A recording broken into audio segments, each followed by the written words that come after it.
Welcome back to my video. This is my second installment of my Back to Eden transition. All right, I am here taking a break because my wood chips came and I have been wheelbarrowing loads and loads into my alleyways in my garden. And so this is my point of view. I have a chair in my garden so I can see what's going on, can check on things, and the dogs, they sit there because this, I make them sit and then we give them a good scratch on their rear end, on the back of their head. Kind of hard to see. Makes them happy.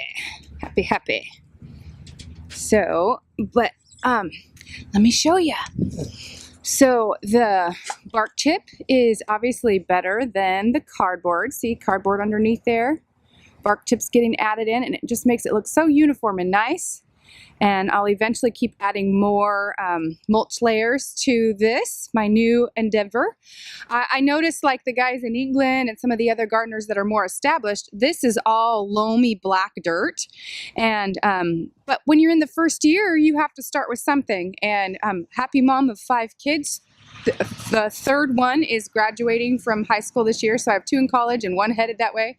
So spending money on a lot of mulch and toppings and stuff like that isn't really in the cards. So we're kind of doing it. I'm building it. I figure by next year this will be looking pretty good, and I'm hoping to get the benefit out of it this year too. And I was really excited.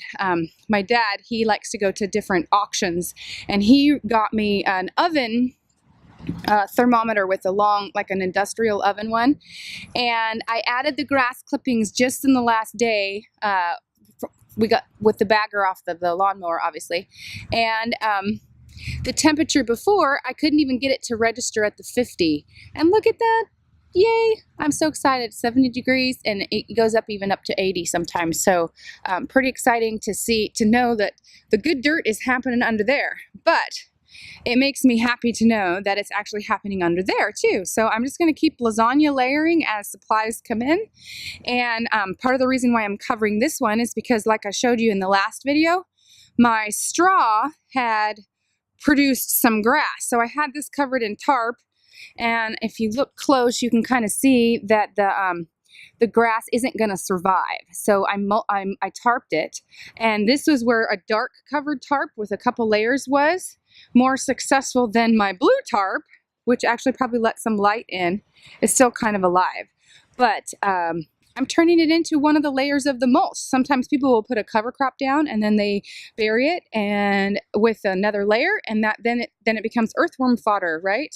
So that's what I'm doing here. And this is going to be where my corn goes. And I still got like 3 or 4 weeks before I plant. We're in the first week or 2 of April, and so I'm going to wait till it gets nice and hot before I put the corn in there.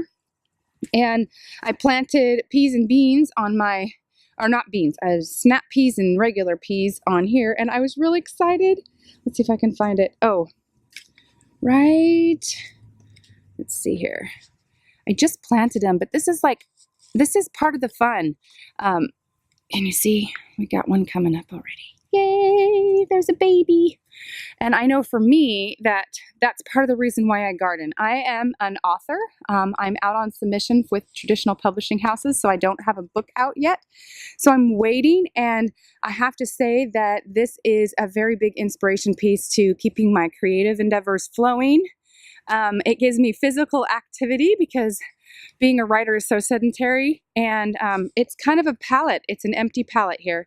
So as you can see over there is the big, huge 15 yards of chips, and we're going to put a rose garden in there this summer with my mom, and so I will be posting videos of that. And then I'm also going to do before and afters of slowly implementing the same method into my flower beds, which will be kind of exciting. So these guys are the buds. They're loving it because I'm out here more, getting more attention. And so because I'm notorious for planting and getting a beautiful start to my garden, and then halfway through the summer, we go on vacation and come back, and the weeds are higher than the plants, and the ground is hard and tight. And so when you come out to weed, it's all of this work. So I do expect there to get some weeds, not tons, but some. even though it says no weed. I just don't see how that could happen. But I'm hoping that it becomes the easy plucking where it's like nice loamy dirt where you can kind of pull out. So there's my happy little corner, little place for stuff that stays dry. Water system, I just use a regular watering can dunked into this. This is connected to the hose, which is actually a solution, because before I would have to drag my hose up and down the aisles or spend hours watering.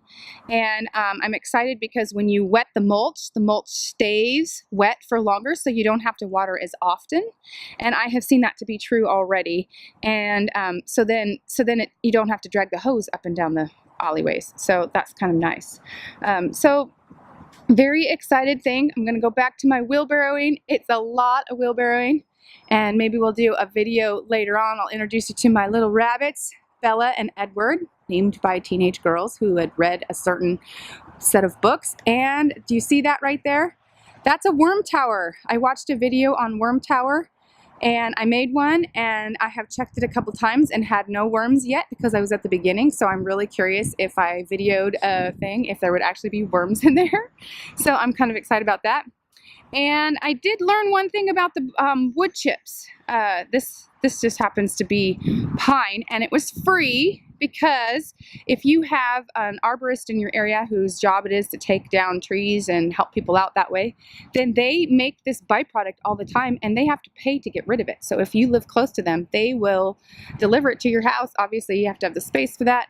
But they were so excited to have me as a person to give their bark chips to. And I mean, the pine shavings and stuff that are in these 2 rows, I literally was on my hands and knees digging out from the base of my trees. So I'm really kind of excited to have it just be wheelbarrow scooping over and over and over again. But they said, another YouTuber, I would give him credit if I could remember who it was. It was one of those long YouTube trains. They said to ask and make sure that it is bark chipped and not shredded, because the chips is going to give you the nice small pieces. So there you go. Looking for more videos to come, and yeah, it'll be fun. And just like that, we plowed through the rest of the afternoon and got all of the wood chips in place. Forgive me for calling them bark chips earlier. And I was really, really relieved when my husband joined me and made the end of the work easier. Next videos coming up is me learning how to tap my maple trees for maple syrup, and also a tour of mason bees. We have some friends who brought a nest of mason bees for us to work with on our property. And I'm happy to report that even while I was laying out the wood chips, the temperature of my compost pile went from the 80s all the way up to 100, and today has been as far up as 110. So thank you for coming and seeing my project. I'm a newbie here on YouTube, so I hope you'll subscribe and check out some more of my videos. I got lots planned.